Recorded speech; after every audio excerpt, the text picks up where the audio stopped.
Good afternoon. Welcome to the academic forum of the new university.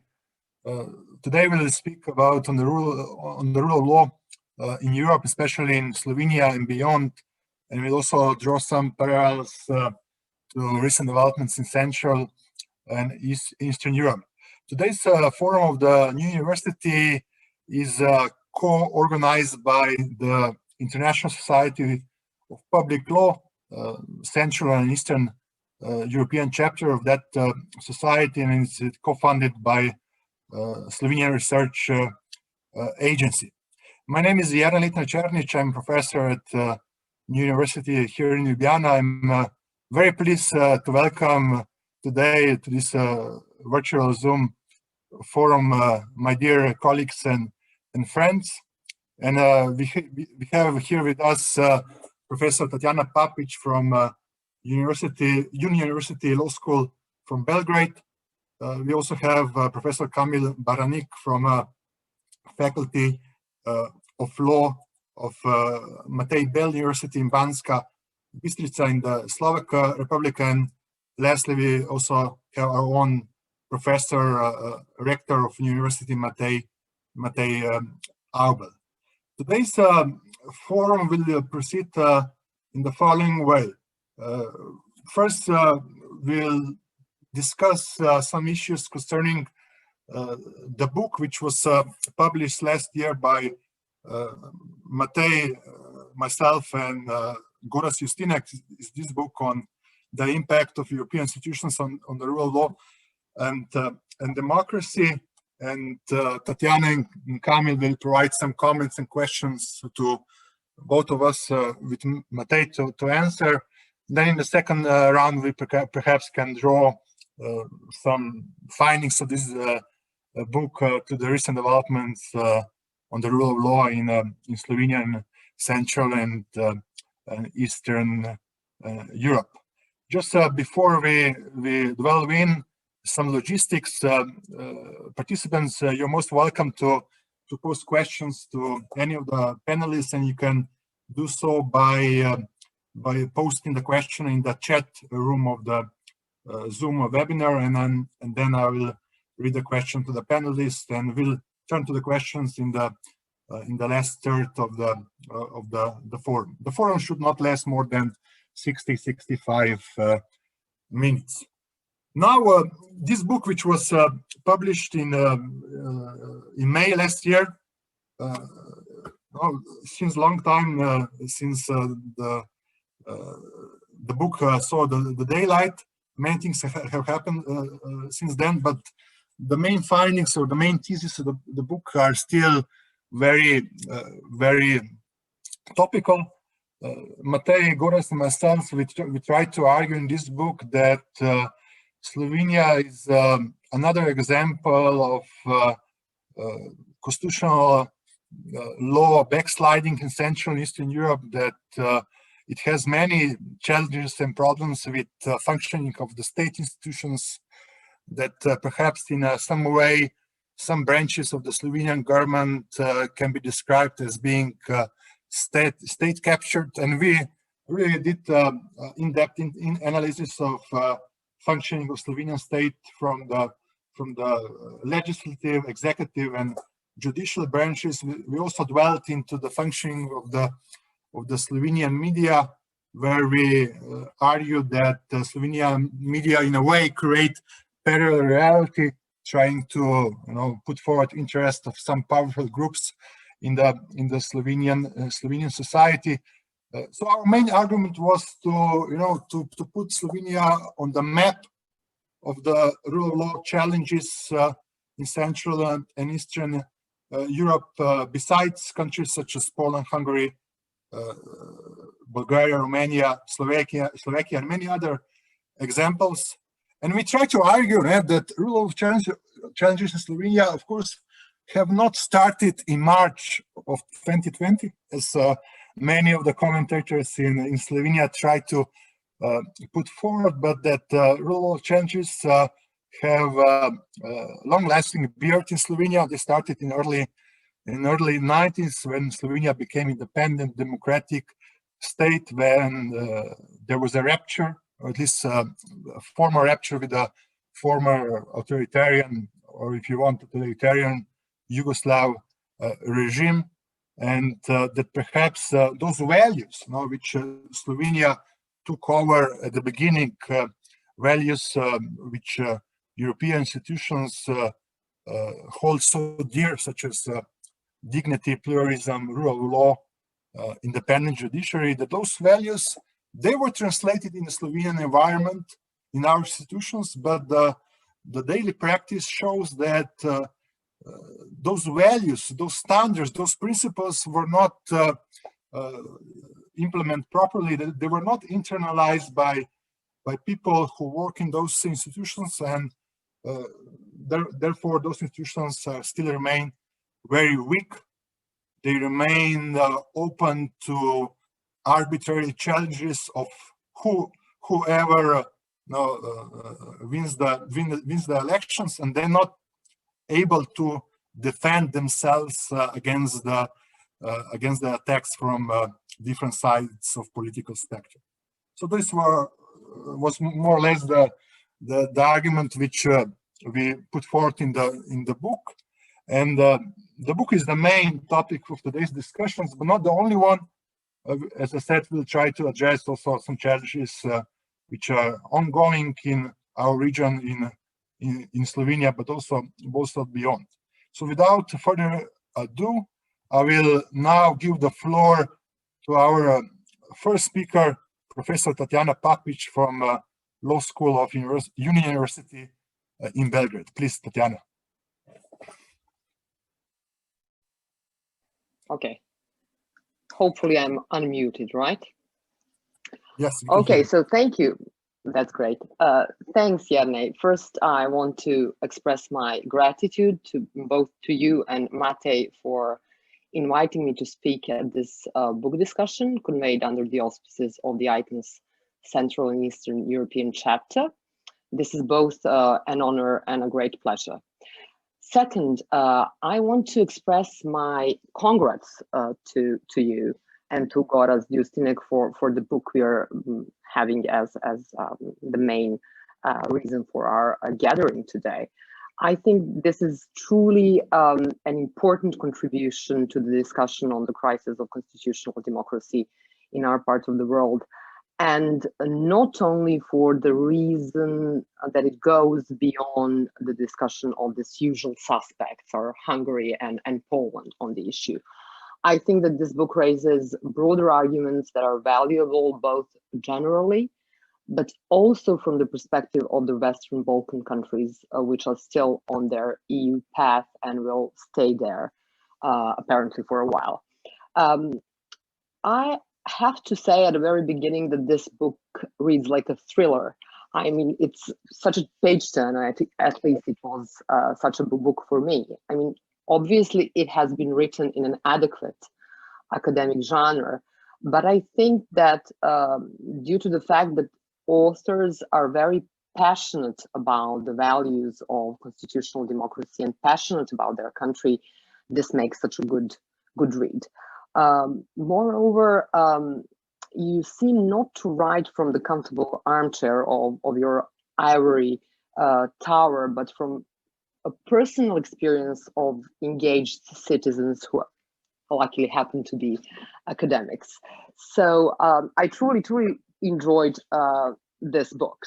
In a nutshell, I think the book really meticulously argues that Slovenia is no poster child of the EU integrations, as it was frequently depicted. So I think that you managed to really debunk that myth by substantiating your claim on the basis of the meticulous account of democracy, human rights, judiciary, media, civil society, a pinch of a legal culture, and you can truly believe the argument that Slovenia is not a poster child, not at all. European institutions, namely the Council of Europe and the EU, really have helped formally streamline Slovenian legal order with the European values and rules and principles. But basically, what you seem to argue is that these institutions did not constrain the substance of this deviant legal, political, and economic practices that really remained entrenched along the lines of Slovenia's illiberal past in former Yugoslavia. So for these reasons, you claim that there is no need for a state capture that we are witnessing in Poland and Hungary, as Slovenia never really escaped its illiberal constitutional past. And then comes the most provocative claim of this book, that Slovenia and constitutional democracy is worse off than Hungary's and Poland's. And for me, it was like, wow. So in one sense, this claim is so provocative that it can almost be said to amount to being subversive in the discussion on the current state of play of the constitutional democracy in the Central and Eastern Europe. So what to make out of that? I would dedicate part of my speech today to this. Is this conclusion the result of this passionate assessment I mentioned at the beginning, emotional assessment, the proximity of the object of the research to the hearts of our authors? Is it a result of the common phenomena that we tend to suffer more when we are confronted to the shortcomings of our own communities? Because from the perspective of the gravity of the general attacks on institutions and individuals, one can strongly object both the comparison of Slovenia on one hand and Hungary and Poland on the other, and the conclusion of Slovenia being worse case than Poland and Hungary. The argument that due to the fact that there is no need for a state capture in Slovenia, as it really never escaped its illiberal past, does not in itself seems to substantiate the claim that Slovenia is currently worse off. So I'm now trying to propose somewhat different justification, and I would very much like to hear what the authors primarily and then the rest think about that. Here is my thought. We have to take into the account the particular value to the previous encounters of a country with a genuine constitutional democracy, with its pluralism in politics, economy, governance based on the substantive rule of law. Because undoubtedly there is a lot of difference between the countries pertaining to the previous experiences with constitutional democracy, because without living it, even for a short period of time, in my mind, society has less means and mechanisms, awareness, interests, strengths to fight for it. Arguably, it would not even be capable of recognizing something is wrong with that society. And would you say this is the underlying assumption of this book when claiming Slovenia being worse off, as it never experienced a genuine constitutional democracy? I think that from this perspective, let's call it like quality of experience with constitutional democracy for a while, I look at Matej's and Jernej's provocative argument that Slovenia is worse case than Poland and Hungary, and I can accept it under these terms. And this position really offers valuable insight regarding the prospect of both building and defending constitutional democracy. So despite more grievous attacks on institutions and individuals in Poland and Hungary, from this perspective of the quality of experience, which provides the canvas against which these attacks can be reflected to both internally and externally and reacted in the future, Slovenia indeed seems worse off. When I was reading the book, I felt that there are almost no impulses on any level on Slovenian society that can spark change. So it's hard to imagine that the future would be any different than the present, and it can only be worse. In both Hungary and Poland, you hear voices being raised from within, you see the fight taking place. While illiberals are prevailing at the moment, you still see the fight, and I think this fight is very important. Moreover, what seems to me as the point which really differentiates between Slovenia and Hungary and Poland, and you make that claim expressly in your book, is this specific model of economic governance, this gradual transition lacking relevant reforms. In Slovenia, I got that there is strong informal system of power built upon the infrastructure of the state-run economy with a huge public sector under the control of the old communist elites and their successors. So it's basically a functioning kleptocracy. That is the claim that you're making.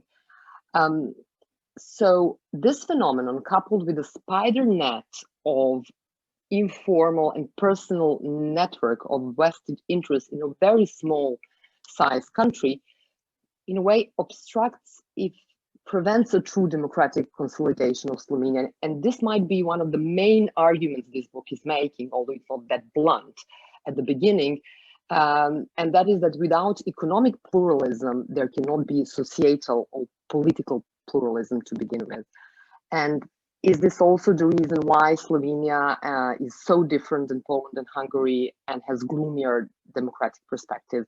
This seems to be the case you're making.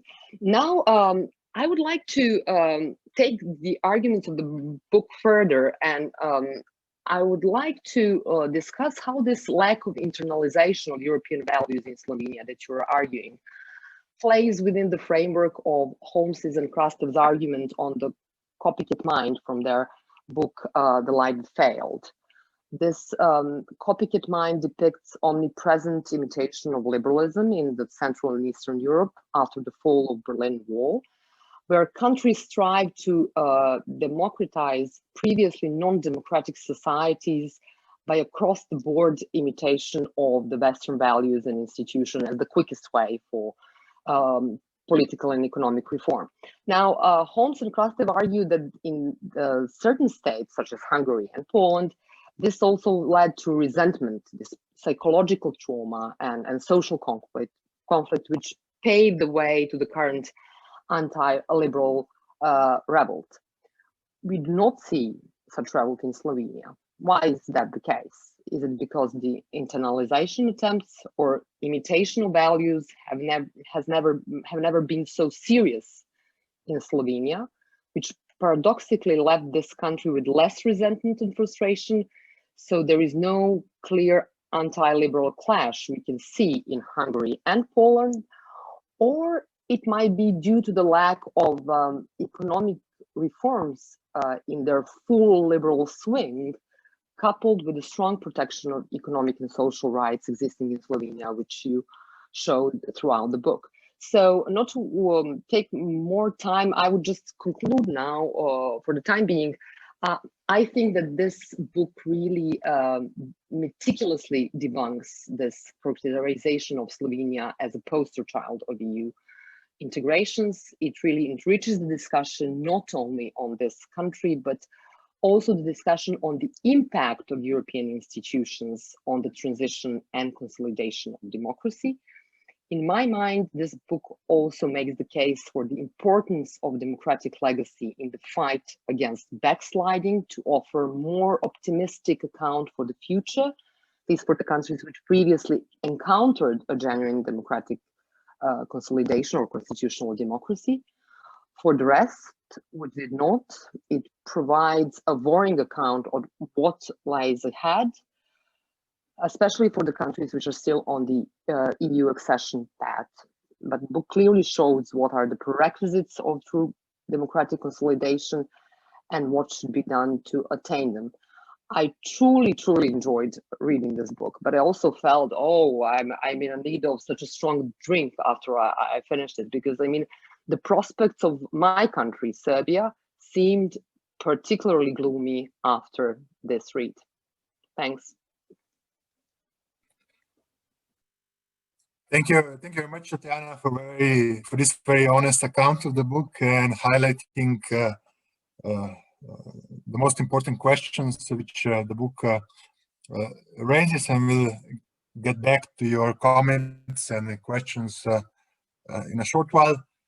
Now I'll give the floor to Professor Kamil Baranik, that also you coming provide account to the book and provide some questions and comments. Thank you very much for the floor. First of all, congratulations to a fantastic book, Matej Jernej and also Goraz Justinek. You did a magnificent job in covering the issues that covers the broad areas of very interesting aspects of or that might have contributed to the situation, the current state of affairs in Slovenia in regard to rule of law, ranging from history, culture, media, politics, economy to, of course, legal issues. And those legal issues are for me, the most interesting ones, and I guess also for you. The other background aspects, of course, certainly contribute to the state of affairs in the rule of law, and I'm very thankful to both of you to invite me for this forum to reflect my ideas on your very interesting book that placed strongly Slovenia on the map of Europe for me, because I already knew some issues, but the book covered them much more comprehensively. So thank you very much and congratulations. When I was reading the book, I was really thinking about if you are not writing about Slovakia sometimes, because it looked really, really parallel to what is going on to Slovakia, like old practices of corruption, nepotism, clientelism, and dirty togetherness. Really like this terminology, because it really reflects what is going on also, I guess, not only in Slovenia and not only in Slovakia, but in many countries, because the transformation process, even though Central and Eastern European countries are maybe the most visible example of how authoritarian and undemocratic regimes can transform into widely acceptable democratic states. This is maybe the only part of history in which it was so successful in such a short period.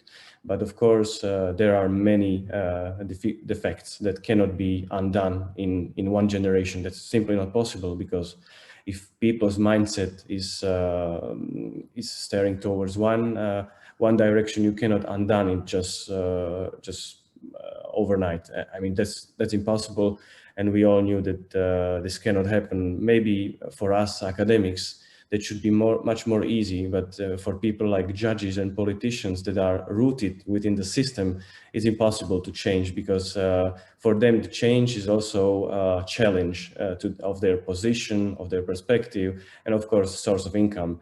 So for them change is inevitable, leading towards maybe to diminishing their position in the society, which of course they don't want to give up.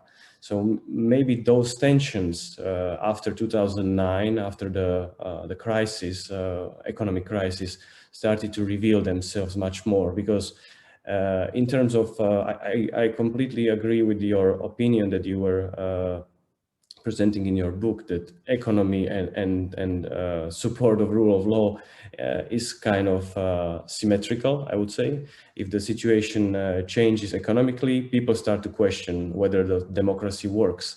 And in our country, in our countries, the situation is that many people knew how it is during the communism and during the authoritarian regimes.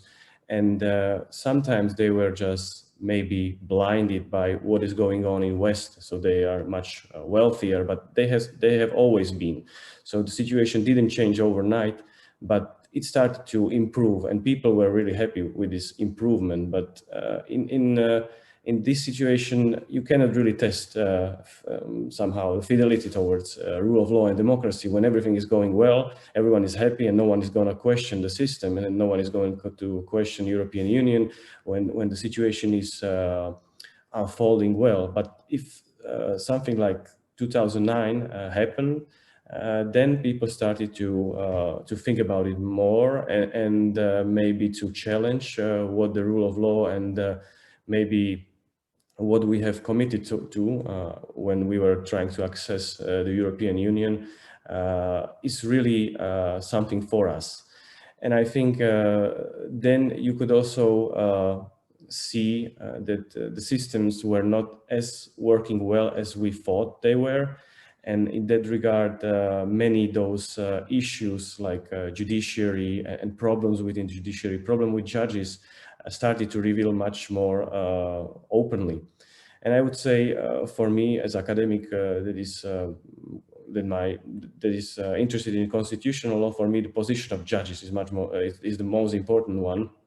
So I think that, that this is also the problem that was not that obvious in the period of transformation, that judges that were nominated by Communist Party and they were selected not to be open-minded and to just think about rule of law and the principles of democracy. They were just to obey the rules. You also termed it quite well, the so-called telephone law. They were there to obey the rules and to decide how they were being told to decide. So, and the rule of law is basically putting the most important pressure on judiciary to enforce the rule of law against politicians. And this is something that the judges were not really accustomed to do. They were somehow there as bureaucrats to just confirm whatever the politicians during the authoritarian regimes told them to do. So now we have this dilemma that we are just somehow very skeptical about our judiciary, which we apparently are, but this is because they were selected to do so. And as you can see right now, the situation is preserving itself, because judges are not only in Slovenia, but also in Slovakia and many other countries, preserving their status quo by basically putting into the system the judges that are like-minded. So they do not try to select the smartest one, the most brilliant one, those ones that are challenging the system, which is vital for democracy, which is vital for the rule of law. And that's the problem of perpetuating the wrong practices, I think, because we are 30 years after the fall of the communism, but still we have judges that are very similar to what we had after the fall of the communism, and that's because the system perpetuated itself. And I think this is something that you also mentioned and quite described in your book, how it is going on. And I was also thinking, what are the sources of the problems, those problems, and why we are still living with judges that do not uphold the rule of law? Just because I don't have a simple answer, but maybe one of the possibilities is that just they are not there to uphold the rule of law, but uphold their own economic status, their privileges, and that's why they are behaving like they are behaving. So they are just nominated. This is an assumption. They are nominated without being the brightest, without the motivation to change. And now the decisions sometimes are just very questionable in our countries. So this is maybe the result of also of acting of judges. So, and for me, when I was thinking about your conclusions of the book, I think I would challenge a bit you. Maybe you can just tell me what is your point. Is first of all, in the conclusion, you are putting a faith, and I think this is faith of all of us from academia, that somehow external players can save us, that the European Union and the European Council or Council of Europe can really do their job and somehow give us the standards of rule of law, and we'll be enforcing it. But I think this would be great. I would rather place the faith to European Union or Council of Europe than to put faith in our politicians. But this is something that I think the society won't accept. So I think we should not rely that much on European Union, because I think that can be really backfired by the population, especially politicians that are right now in charge of many of our countries. And secondly, I would like to ask you about if there is anything like concept of Slovenian identity, because you mentioned it in your book in one chapter, and I don't know if there is something like that or was somehow questioned or posed or asked in your judiciary, or whether your politicians are operating with the term, which is really of a high prominence nowadays, the question of Slovenian identity. And the last thing will be something that will overlap what Tatiana said, is about the comparison to the situation in Poland and Hungary. This is something that I was also really thinking about. And after what I read in your book, I agree with almost everything that you wrote. I mean, it's sometimes very cynical read. It's sometimes very tough to read and sometimes very tough to digest. And I would also recommend a glass of wine when reading it after reading it, because it's really tough. In that regard, I would like to maybe challenge you a bit about the situation in Poland and Hungary, because I think in that regard, it's clear that your situation was a bit different, that you were economically quite well stabilized. I mean, there was no issue about the survival of your population, which is something that really also support to preserving the status quo. When there is no economical downturn, the population is somehow accepting the situation how it is, even if it's not great for them, and they are not challenging it. The population is not challenging it. I would compare it also to maybe something completely different from sport terminology, but maybe you know, from ice hockey, you have National Hockey League where your fantastic player Andrzej Kopitar is playing. When you have this draft pick, so if you are the last club in the entire NHL, in National Hockey League, you get the best pick of the rookie next year. Then you are drafting the best hockey player. So sometimes it's better to be the worst, because then the situation can change completely. And this is something like it is happening right now also in Slovakia. We have like our judiciary is so is at so low value of society that everyone is supporting the change and a fundamental change of judiciary. So if you are at the bottom, maybe there is this kind of hope that you can change, because there is a push for change.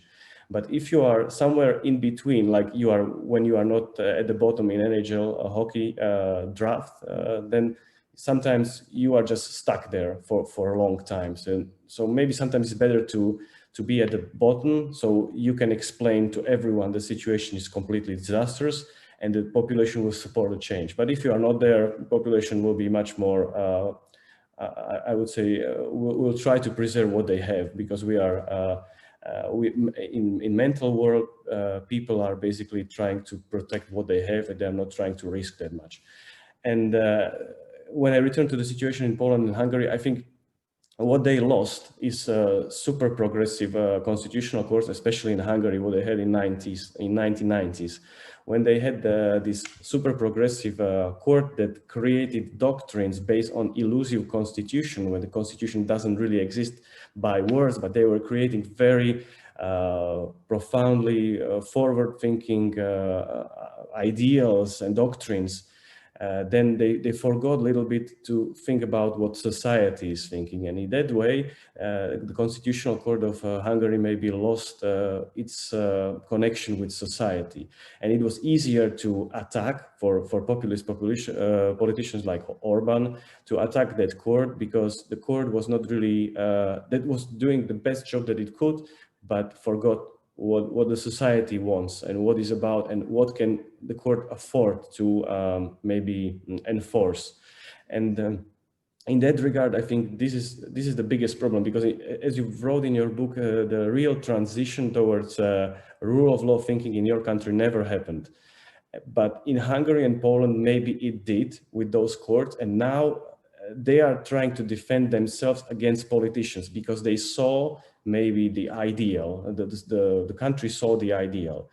Of course, not all of them will try to defend it, but many people can at least understand what is at stake. And maybe the situation in Slovenia, for me, Slovenia was an example, was really a poster child of accession period.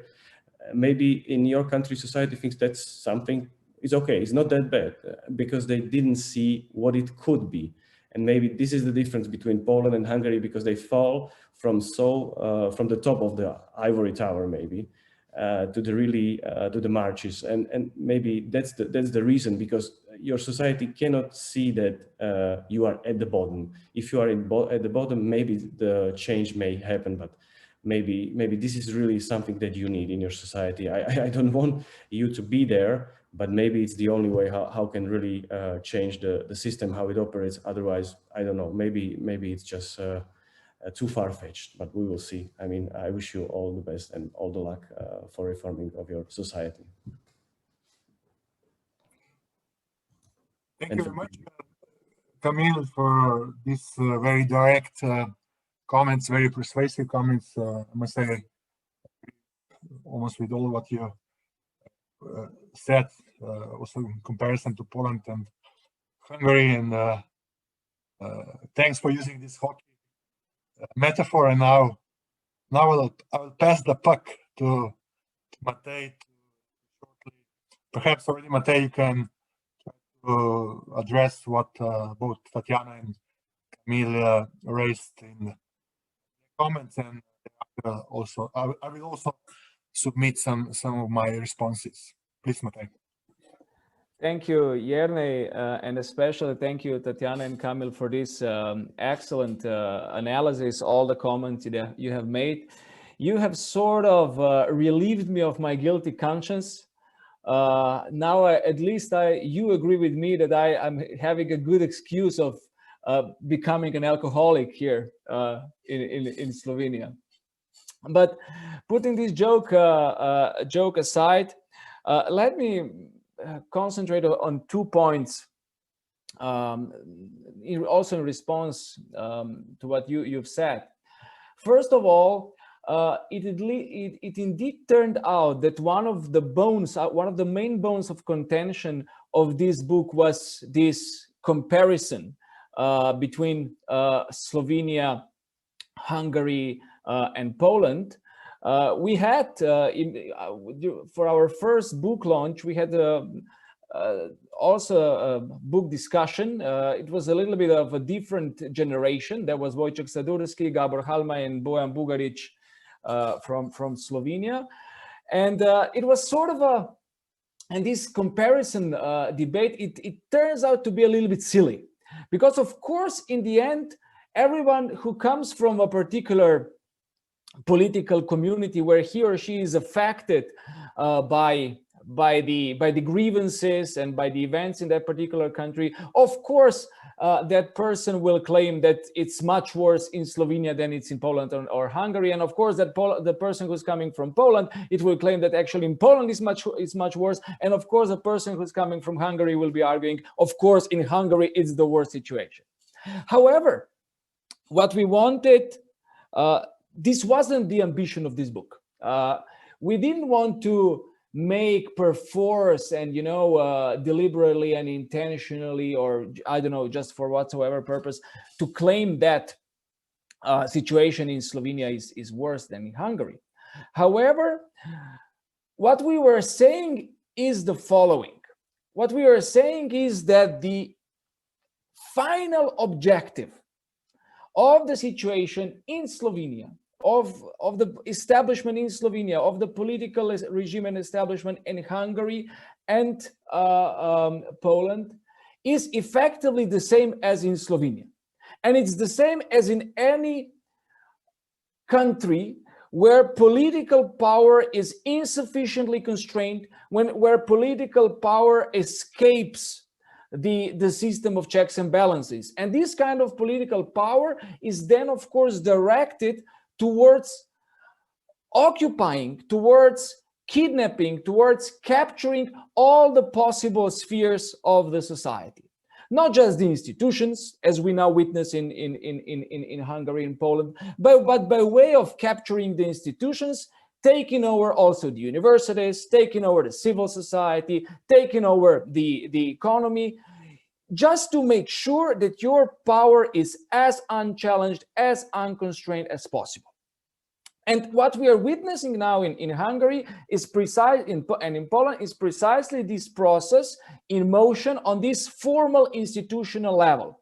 And the longer those regimes are in power in those two countries, the more they will also penetrate in the deeper nerves of the society, in the economy, and in the civil society.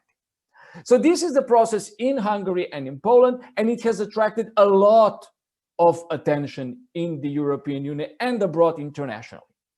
However, what we are saying in this book about Slovenia is that there is no need for such a process in Slovenia, because essentially this kind of situation has always been in place. And what is bothersome and what is troubling, not only if you're living in Slovenia, but in particular, if you're living in Slovenia. But what is troublesome and bothering from an objective perspective, if you want it, is the fact that this kind of situation, this endpoint, this result, which is still something that the two other regimes in two other countries are trying only to get it, is not getting on any radar screen whatsoever. To the contrary, Slovenia has long been, from the very beginning, portrayed even as a poster child of the European Union. So these books, in a way, proceeds from an amazement. How is it possible that there is such a great discrepancy between how a particular country appears formally on books and in the official registers of the European Union, while in reality, those things that we do describe in these books are taking place, and this is not getting any kind of attention whatsoever. And at the same time, there is a huge outcry, and deservedly so, about what's going on in Hungary and Poland. So it is out of this epistemic academic need, and as Tatiana rightly warned, observed, from, of course, also from emotional closeness, and of course also out of active citizenship, that we wrote this book. Now, when I'm thinking of, and of course, as we made this, as Tatiana rightly pointed out, as we made this subversive claim, this claim wasn't well received. It wasn't well received because it's subverting something. And I think it's subverting that for a good reason. And we should be also reflecting a little bit more about what is actually, why, if me and Jerne and Gorazd have described the Slovenian situation accurately and correctly as much as possible, why is this not gaining any attention anywhere whatsoever? And now there are a couple of hypotheses that one can make about it, right? One can simply say, well, it's for the reason of scale, right? A small country, there are no externalities on business interests, etc., etc. So it's, the question of scope. Size does matter, and it matters in this particular case as well. Second, and here it will get more provocative, it might be also the ideological underpinnings, because to a certain extent, what we have been describing, what's been going on in Slovenia, those negative things have been perpetrated by the so-called post-communist left, by the so-called liberals, who weren't liberals actually, but they were presented as liberals, right? And whereas on the other hand, what's going on in Poland and Hungary, it's being perpetrated by the conservative right-wing parties. So does that matter when it gets to the reactions, to the responses, both in political arena, institutional arena, as well as in the academic arena? So it's a question that I throw into debate. And thirdly, what might be also, especially in academic terms, an important difference that might indeed be also have a long-term effect is that, of course, in kidnapping, in capturing such a small state as Slovenia by a particular group of political parties, they have still done this under the good old banner of liberalism. So, this kind of organized hypocrisy was preserved. Whereas what Orban did, and is still doing, he indeed invented a new narrative. He invented an illiberal democracy that is trying to subvert the old paradigm and still conventional and still dominant paradigm of constitutional democracy. And there, I sense, might also be a reason for a more profound and more powerful reaction to this political measures, because they're situated in a new narrative which might, if successful in practical terms, might indeed create a new paradigm that might, for the first time even after the Second World War, but certainly after the fall of the Berlin Wall, might challenge the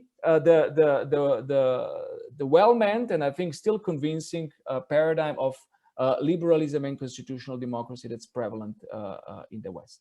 So these are a couple of thoughts that I wanted to put on the table. With regard to the Slovenian identity, and here I really finish. No, there's no such debate in the mainstream political in the mainstream political language. This would be considered as nationalistic, nativistic. So this is not part of the debate, and also doesn't really figure much. It doesn't figure at all in the constitutional sense of the term, as if, you know, invoking the Slovenian national identity, be it against EU law or maybe some other international standards. So that's not in place. This kind of parochial nationalism is not in place. What's in place is rather more this kind of a Kulturkampf, which is all serving which is all trying to serve the dominance of particular economic interests. Thank you very much, Matej, for your responses and comments. Allow myself just 2 or 3 minutes to briefly respond to some comments and questions by Tatiana and Camille.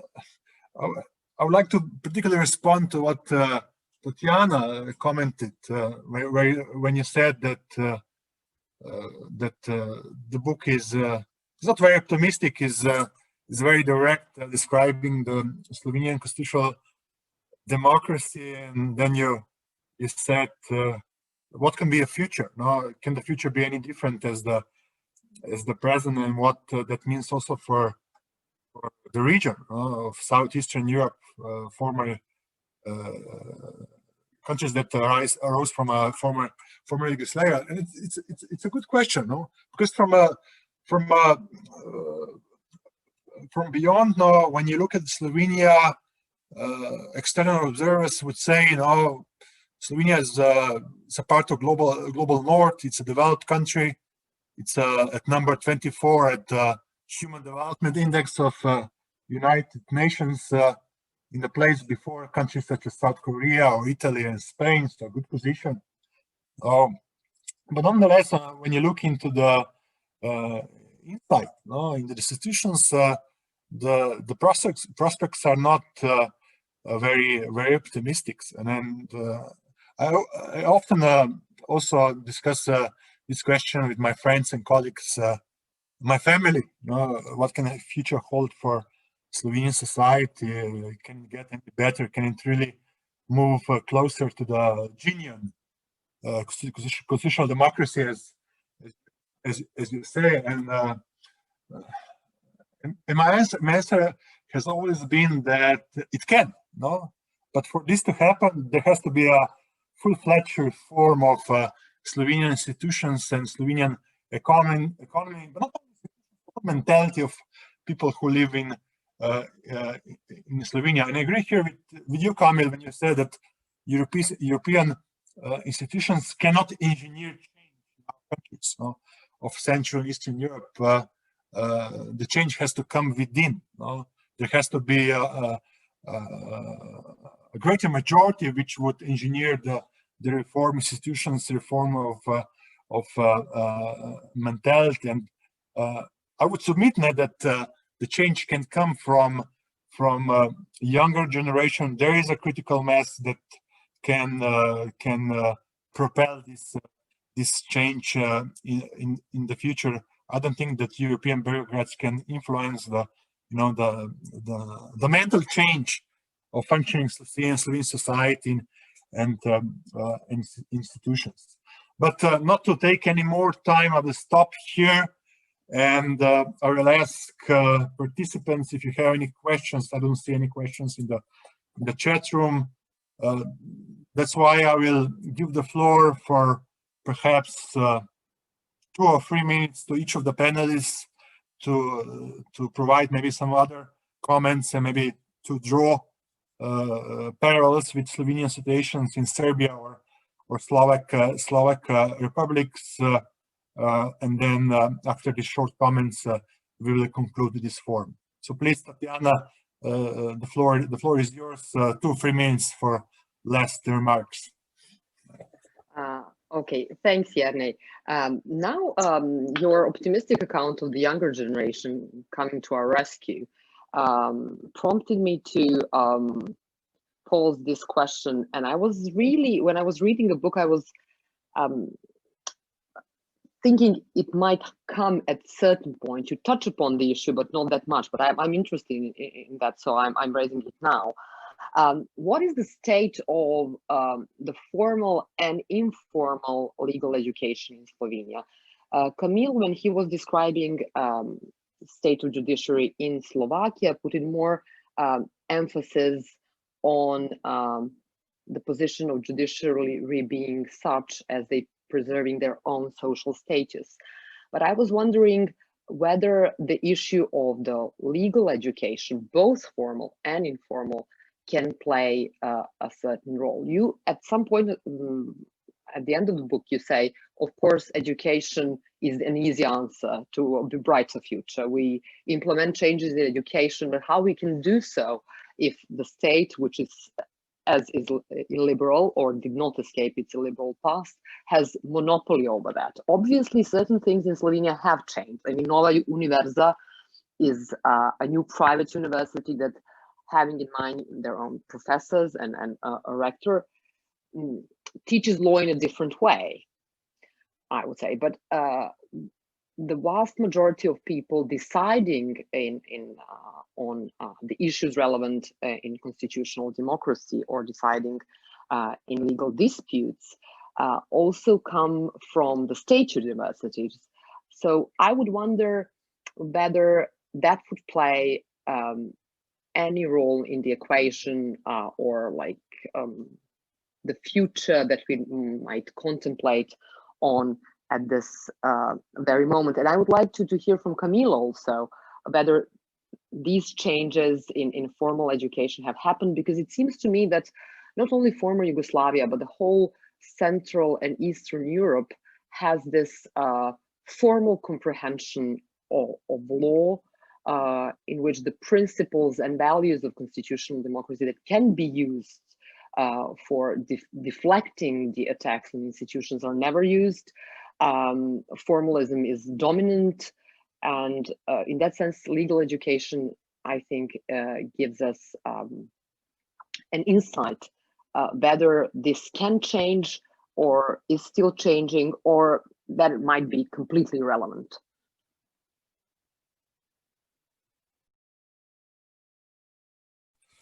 Thank you very much, Tatiana, for this question and comments. Please, Kamil, the floor is yours.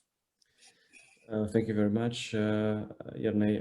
I think I drew many parallels when I was discussing the issue in my first session. So I would like to maybe respond also to Tatiana, what was Tatiana saying. I really believe that education can change the society. I mean, there is no better recipe, I think, for I don't know, understanding of what should be done, and maybe for institutional support. But I think this is a long run. And right now in Slovakia, we are experiencing something different. I'm idealistic in terms of education, because many people are coming also from abroad, as you did your studies abroad, and then you are returning back to your country, and you are somehow influencing the scene in Slovenia or Serbia or in Slovakia. So I think this change is gradual, but it takes time. And for me, the issue of judges is simply the most important one in terms of the rule of law. In Slovakia, some changes start to appear in the beginning of 2010, when we started to put more transparency in the system. So you are making the system more transparent. Everything is transparent. You are transparently selecting judges. You are transparently appointing the highest judicial offices. This is a novelty of 2018 and 19 in our country. So now you can get into the system the best possible candidates. And the worst will never show up, because it's just it would be for them just simply too risky to just be publicly ashamed. So transparency is a great tool for change, I think, for better, for improving the situation. And another issue that I am thinking about constantly is about the reform of judiciary, which we are now in Slovakia. We just started the reform of judiciary, and I think this is very important. There's a huge backlash from current judges against anything new because they will be basically challenged for the same salary. So they will have to improve this. They will have to start to somehow think differently about issues, or they should just quit the judiciary. And for them, all of the options are bad. For the same value, they will get much less benefits. So for them, this is the reason to revolt. But I think the situation, how it is in Slovakia with what happened in 2018 with the murder of journalists, I think they started to change society, and the acceptance of change is very high right now. So I hope the political capital that right now anyone who would reform the judiciary will have won't disappear because of the corona crisis and the other issues that are accompanying our current situation. So I think in that regard, I would just maybe connect the issue with what I have already said before, is the issue of when you are at the bottom, and now we are really at the bottom. The perception of judiciary in Slovak General Republic is simply abhorrent, and there are criminal investigations against high numbers of judges, special prosecutor, and the highest judicial persons or persons that held the highest judicial position.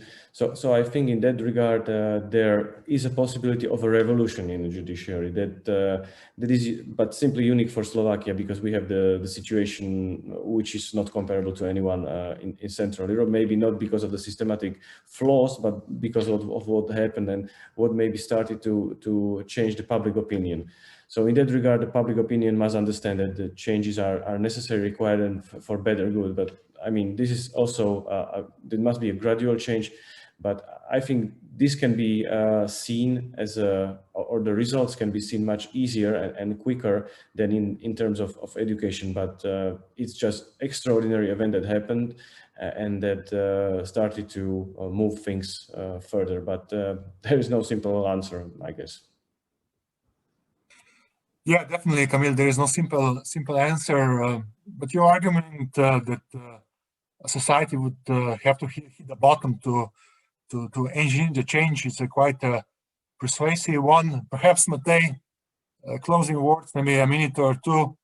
Would you say that in Slovenia we still have not hit the bottom, and that's why the change is more difficult? Thank you. Well, I think that this really goes back, what Kamil has stressed, really goes back to the beginning of Tatiana's speech. And what Tatiana said is the following, that of course in Poland, in Hungary, and there we are back to comparisons, but of course in Poland and Hungary, there's a major conflict in that country. It's a major political conflict, it's a major value conflict, there's a major also economic conflict. There's a major social conflict in those two countries, and it seems that there are two groups entrenched in those societies that fight a fight that it's more or less equal. It's also nasty, but there are at least two groups that can fight, and that there is a perception of a problem. A problem in Slovenia is that this social construction of reality by those who have the power and the means to construct this reality is so strong that there is no widespread perception of the problem. And even if the populace at large feels deep down an informal situation, in quotidian debates, everybody would say, well, this is not going anywhere. I mean, it's a disaster. How far this still can go? Still, when you open the newspapers, when you switch on the TV, when you hear the leading politicians speak, still you are a weirdo because you have perceived that problem. Kamil has spoken about the lack of trust the lack of confidence, a really low degree of confidence in the Slovak judiciary. Well, according to Eurobarometer of 2017, I think it was April 2017, and but the figures have stayed mostly the same since then. The number of people, the percentage of people who trust the judiciary in Slovenia is 16%. 16%. You know how the judiciary has reacted and how the media and the politics at large has reacted? It blamed it on the particular opposition party. It blamed it on the particular media, and it blamed it on the people themselves because they're not enough educated, they're too critical, and the delays in the Slovenian judicial systems and all the problems caused by that are caused actually by the people themselves because they're too querulent. And that's it. And there is where the problem is left. And what the court has invested into is in boosting, it's in beefing up its PR services. And it has even been awarded for that on the level of the Council of Europe. So this is how things work. And things work like that also because of the legal education and the education in general.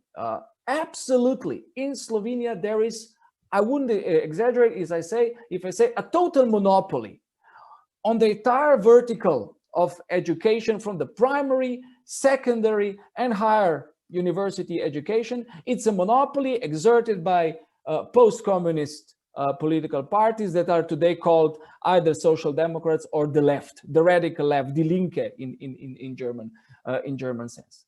And they're preventing by all possible means, constitutional and unconstitutional, the development of private initiatives. And Nova University has to fight constantly on a daily basis to actually preserve its own existence. And in terms of the change of achieving change in legal education, it's really hard because after the First World War or after the Second World War or for the last 70 years, there were basically just two law schools in Slovenia, in Ljubljana and in Maribor, which means that they created, there was just one singular and very monistic legal elite that spread out throughout the system and really managed to preserve the idea that the law is objective and that all the lawyers have to think the same. And of course, that it's completely correct that law is formalistic, etc., etc. When the system broke apart, it was with the creation of the European Faculty of Law in 2007 that enabled some people who are educated abroad to come back to Slovenia and, to turn things upside down. Creating these disasters that even lawyers can have different opinions about the same legal questions. So there we are. I mean, it's still this kind of a so I mean, of course, legal education, this monopolistic scenario, it's really a long run, a very long run, but it's taking place. But the problem is, how to penetrate to this strong and dense membrane of a social constructivist construction of reality, where simply in the mainstream, the real and objective problems do not want to be recognized. And if you cannot even, recognize the diagnosis of the society that something wrong, then there is still a long way to go to identify the remedy and start repairing what has been basically damaged or subject to particular diseases. So there is still a really long way to go, but a little bit of that we said in this book that was also completely and entirely ignored in the Slovenian debates. It doesn't exist. But I mean, I remain optimistic about it, especially after a glass of beer every evening. I have one question just before Jernej, maybe Jernej can reply. Did you have any reactions to your book in Slovenia? No, none whatsoever. It doesn't exist. But how do you explain that? I mean, they're surely reading English, right? But they're not reading enough, or? So the saying goes, if somebody got something right, which really challenges the mainstream perception, ignore it. Otherwise, you will really make it a problem, and you will have to respond to it. Because if somebody starts responding to it, then the Pandora box and the can of worms is open. So it's really better to ignore it. And there, other than doing these presentations of this book via this kind of forum than today, and for the international audience that's been really interested in it, in Slovenia nobody has even touched it, other than our students who are of course required to read it. Yeah, thank you So very much. Like a bear is coming, so pretend that you're dead. Okay. Yeah, thank you very much. Sometimes, my friend, my colleague Matej is overly pessimistic. We have to recognize here that the book was awarded last December the certificate of excellency by Slovenian research agency. So at least somebody noticed the book in the research area. But surely, Tatiana, there are not so many scholars which would be able to discuss this book in Slovenia, and also the academia is very narrow in the constitutional law sphere. So perhaps this is the reason. But I would agree with the closing words by Matej, which when you said that one of the reasons for the current situation in Slovenia is also this socially constructed reality. I would even be more exact. I would say media constructed reality. The role of media, not only in Slovenia but elsewhere in Central and Eastern Europe, has been quite important in undermining constitutional democracy. We know that larger media corporations are owned by different tycoons or influenced by political parties, not only in Slovenia, also in Serbia and Slovak Republic and beyond. That of course affects the functioning of constitutional democracy. It directly affects the electoral process, elections, who gets elected to the post of prime minister and so on.